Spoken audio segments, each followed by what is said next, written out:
You're watching All 24 News World News Program. To the headlines.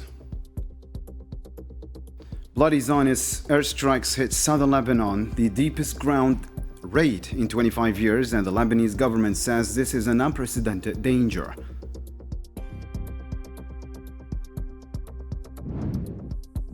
Trump pushes for an imminent, tougher Iran deal. Iran says no deal without real gains and threatens to target Hormuz Strait shipping.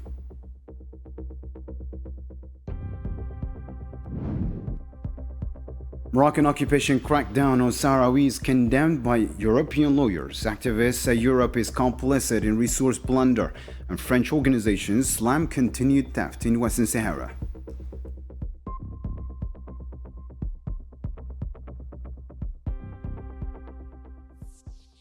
Welcome back. First off in our news tonight, dozens of Lebanese were killed and wounded on Sunday in new Zionist massacre in the town of Deir Zahrani in the Nabatiya Governorate in southern Lebanon.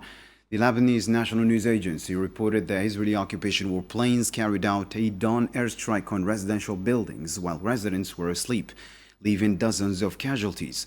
9 bodies were recovered while others remain trapped under the rubble, and 21 people were injured, some seriously. In the entire district, 13 staff members of Hiram Hospital and a paramedic were also injured in an airstrike that hit the hospital's perimeter.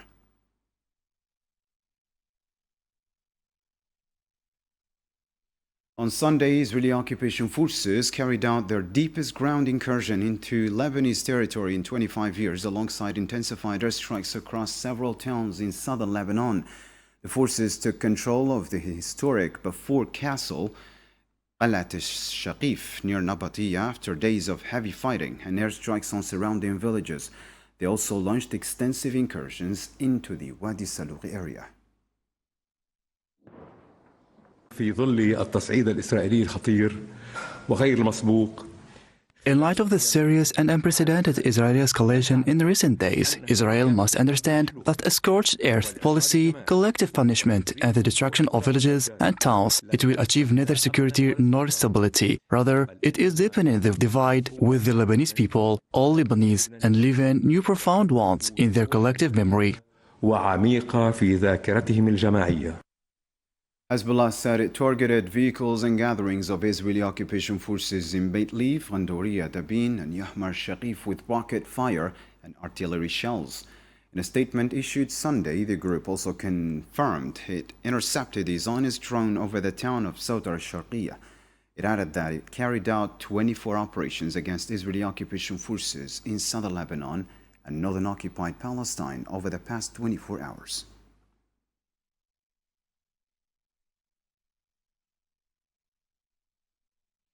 Lebanese Prime Minister Nawaf Salam condemned what it called a dangerous and unprecedented Israeli escalation against his country. Speaking from the government palace in Beirut, Salam accused the Zionist occupation of a scorched earth policy, destroying cities, towns, and all aspects of life in Lebanon. He said the mass displacement amounts to collective punishment. فإسرائيل لم تعد تستهدف فقط مواقع أو مناطق محددة. Israel is no longer targeting only specific sites or areas. It has instead adopted a policy of widespread destruction, devastating cities and towns and the very foundations of life within them. It is also carrying out mass displacement that amounts to collective punishment against our peaceful civilians, policies that are condemned under all international norms and laws. What Israel is doing is not only a violation of Lebanon's sovereignty and territorial integrity, but also an attempt to uproot the memory of the land and erase the history of its people. Similarly, French Foreign Minister Jean-Noël Barrot said on Sunday that France had requested an emergency UN Security Council meeting over the escalation in Lebanon. Speaking to BFM TV, he described the Israeli incursion into Lebanese territory as a serious mistake and a breach of Israeli occupation's obligations under the ceasefire agreement. J'ai demandé une réunion d'urgence du Conseil de sécurité. I requested an emergency meeting of the UN Security Council. Nothing justifies the extension of Israeli military operations in Lebanon or its expanded occupation of Lebanese territory. It is a grave mistake on Israel's part. This advance into Lebanese territory not only contradicts Israel's commitment, given that the ceasefire has been in place in Lebanon since April 17, but also violates international law and runs counter to Israel's own interests and security. Every village that is bombed, every village that is occupied, and every civilian who is killed only serves to strengthen Hezbollah. Still with the Middle East-related news, heavy rainfall in northern and eastern Syria has caused the Euphrates River to rise, flooding hundreds of hectares of farmland in Deir ez-Zor. Residents have been forced to evacuate with calls for urgent intervention from authorities and humanitarian organizations. Maro Bahli reports now. A land once cracked by drought is now drowning in floodwater. In eastern Syria's Deir ez-Zor province, the Euphrates River has burst its banks, swallowing farmland and homes across the region and forcing residents to flee. Since the morning we asked for equipment to close the gap so that the water would not spread to the remaining houses. However, the response did not arrive until the afternoon. By then, time has raced past us and the water has advanced and flooded many houses. The river's water level has risen by 3 meters over its normal level before the flood, with a horizontal expansion of about 50 meters. There is clear inundation of the agricultural lands adjacent to the Euphrates River's bed. As the Euphrates rose 3 meters above its normal level, flooding hundreds of hectares of farmland, local authorities raced to reinforce the riverbanks in an effort to contain the rising waters. As for the residents, they gathered along inundated roads to monitor the emergency response while relying on small boats to navigate flooded neighborhoods. The areas reported to us by the agricultural departments and consulting units as of today amount to 520 hectares, meaning lands that have been inundated and damaged as a result of the ongoing flood. Of course, we're still currently at the peak of the flooding, and the river's water level has not yet stabilized across the full administrative boundaries of Deir ez-Zor province. The Directorate of Social Affairs and Labour in Deir ez-Zor has announced the opening of a new shelter for residents displaced by the flooding. The Syrian Ministry of Energy, meanwhile, has reported an exceptional increase in the river's flow, which has reached a peak of approximately 1,800 cubic meters per second. A Palestinian man died on Sunday from wounds sustained in a Zionist airstrike on Gaza City the previous evening. Zionist forces also carried out extensive demolitions in the city, alongside renewed artillery shelling, while gunboats opened fire off the coasts of Gaza City and Khan Yunis. Medical sources in Gaza said 247 children and 191 women have been killed since the ceasefire began, with at least 929 fatalities recorded in total during the period.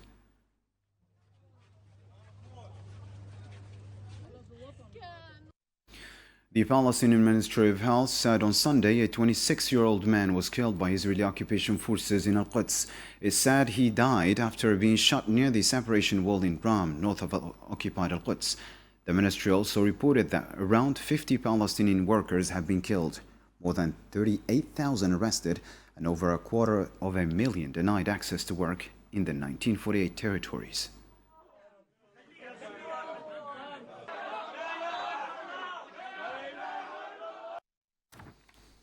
And as you followed in our headlines tonight, U.S. President Donald Trump announced a very good agreement with Iran is imminent and threatened a return to war if the deal was not fair to the United States.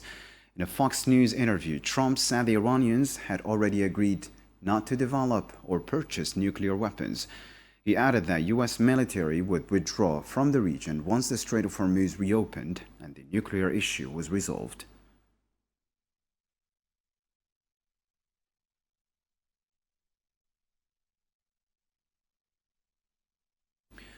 The New York Times reported that U.S. President Donald Trump sent a new proposal to Iran aimed at ending the war, describing it as the strictest so far.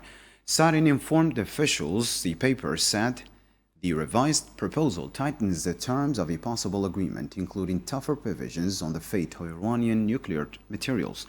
It added that Trump's key conditions include Iran's commitment not to develop nuclear weapons and the reopening of the Strait of Hormuz.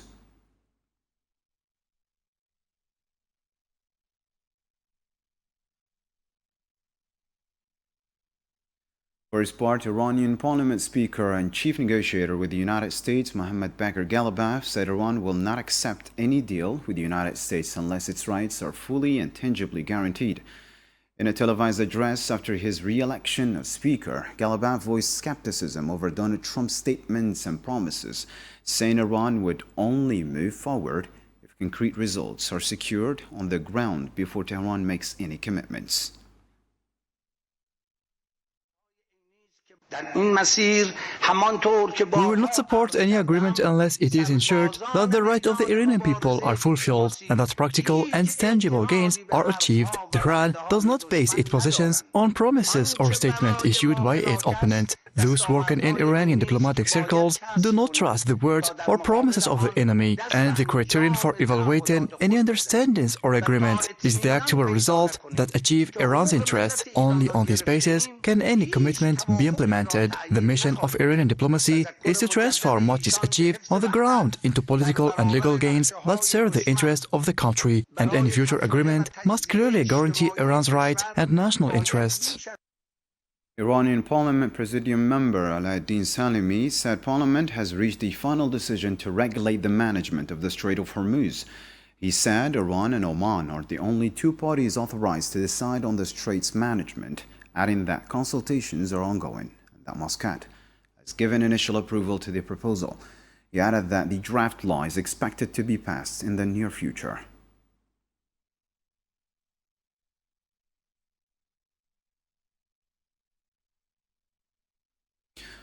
Khatam al-Anbiya headquarters warned foreign military vessels against interfering in the management of the Strait of Hormuz or obstructing maritime traffic, saying they would be considered legitimate targets by Iranian armed forces.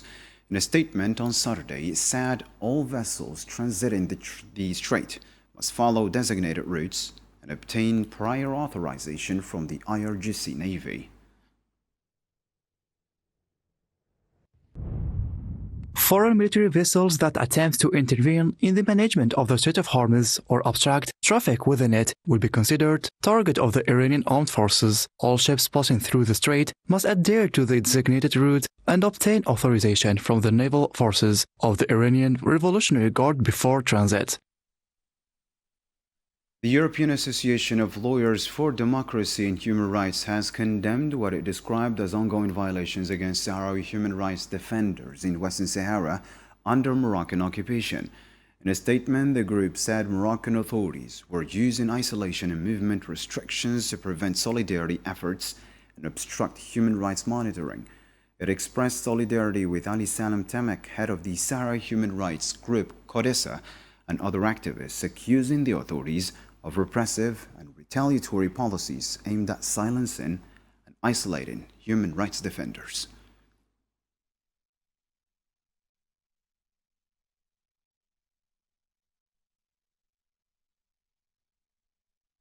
Sahrawi activist Aminatu Haidar accused several EU countries of complicity in the exploitation of Western Sahara's natural resources through agreements with Morocco. In an interview with Slovenian public broadcaster, she called Spain's 2022 stance under Pedro Sanchez's a betrayal, holding Madrid responsible as the former administrating power.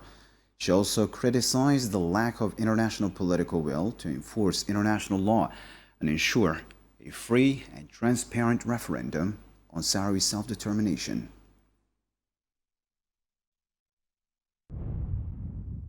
Unfortunately, the European Union has failed to uphold the ruling of its own court. We cannot place our trust in the EU, which disregards its own laws and regulations. It is not enough for them to exploit our natural resources, they are stealing them. The agreements Morocco signs with its Western partners, particularly the European Union, help sustain and strengthen the repressive structures directed against us. Spain first betrayed us in 1975 when it abandoned us and left us to face our fate alone. In 2022, Spanish Prime Minister Pedro Sanchez repeated that betrayal. Prior to that, Spain had at least publicly maintained a neutral stance and expressed support for international law. Western Sahara is the last remaining colony in Africa. The issue is not the legal status, rather it is the absence of political will within the international community to establish a transparent political process that would enable the Sahrawi people to exercise their rights.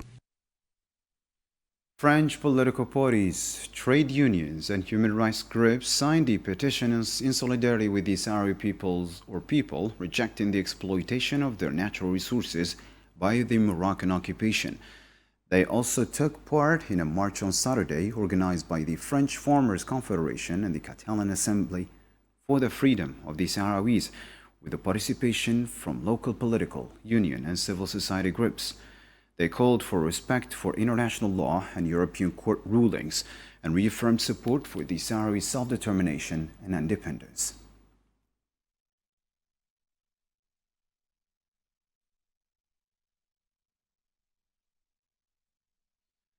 Elsewhere in Africa, CDC said 263 Ebola cases were confirmed in the Democratic Republic of Congo and Uganda as of May 30th. It added that more than 1,100 suspected cases are under investigation, with 43 deaths linked to the virus. Zafrajan reports this time.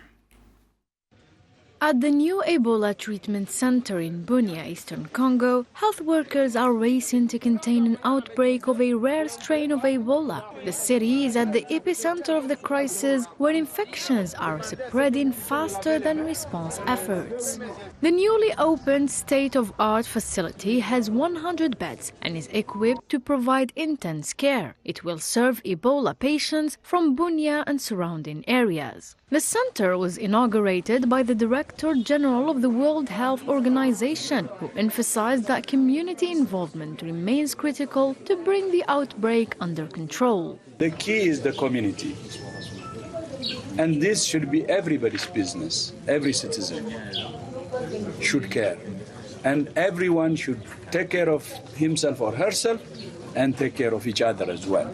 By doing that, we can stop this outbreak as soon as possible.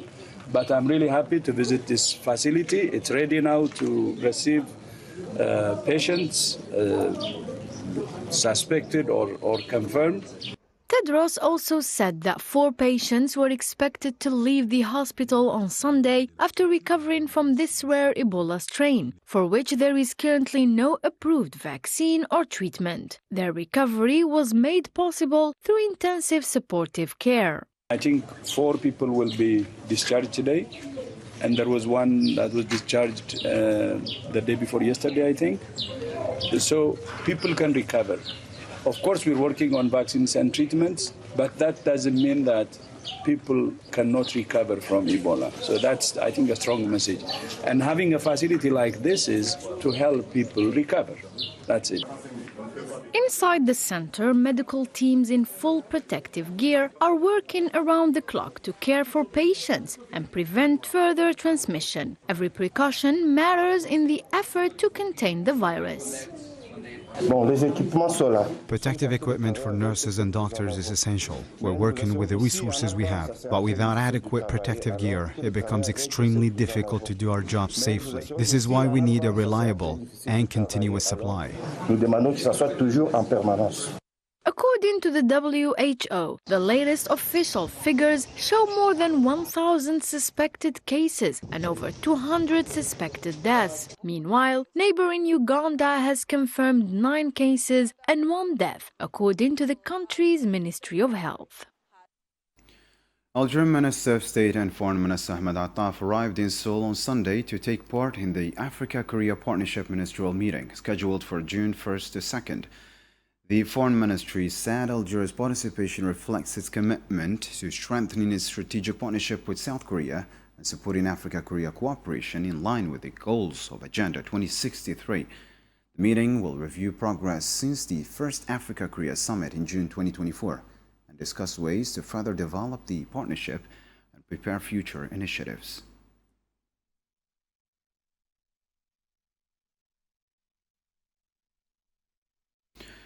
Algerian Minister Delegate to the Minister of National Defense and Chief of Staff of the People's National Army General Said Shingriha arrived in Oman on an official visit. The Ministry of National Defense said he was received at Sea Bear Base by the Chief of Staff of Sultan's Armed Forces, Lieutenant General Abdullah bin Khamis Raisi, and the Algerian Ambassador to Oman, Ali Bougazi. He later held talks at the Air Base VIP Lounge with Omani officials and members of the Algerian delegation. The visit is expected to include meetings aimed at strengthening bilateral military cooperation.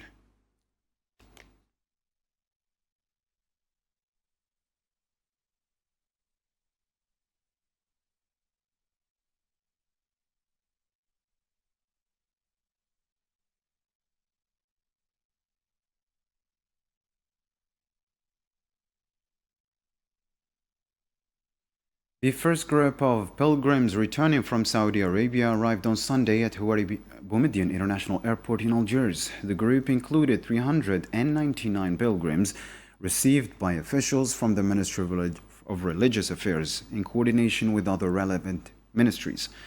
Further return flights are scheduled to continue progressively through airports across the country.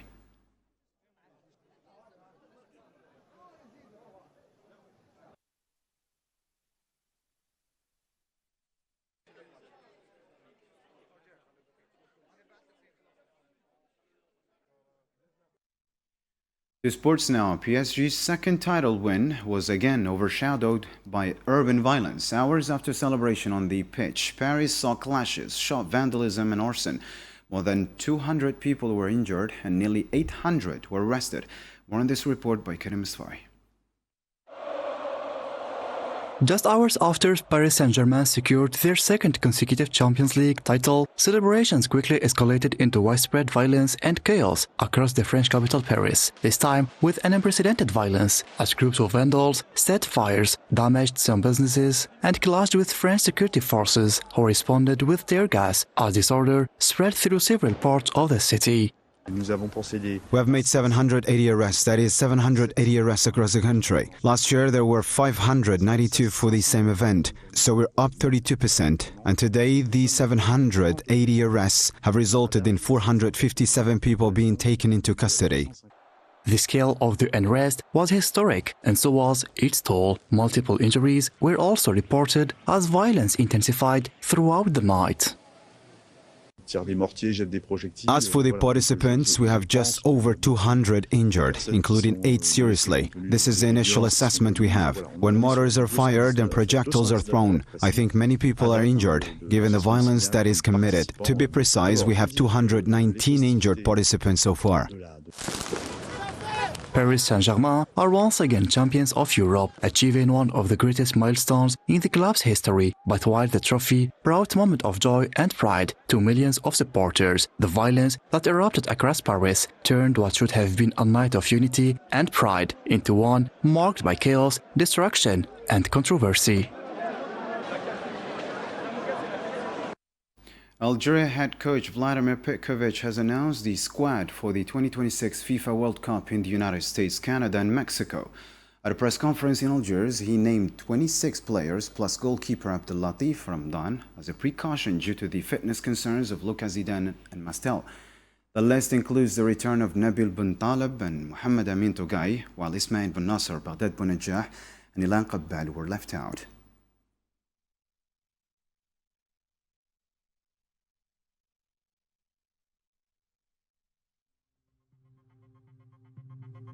And that brings us to the end of our news program. Thank you for watching. Have a great night.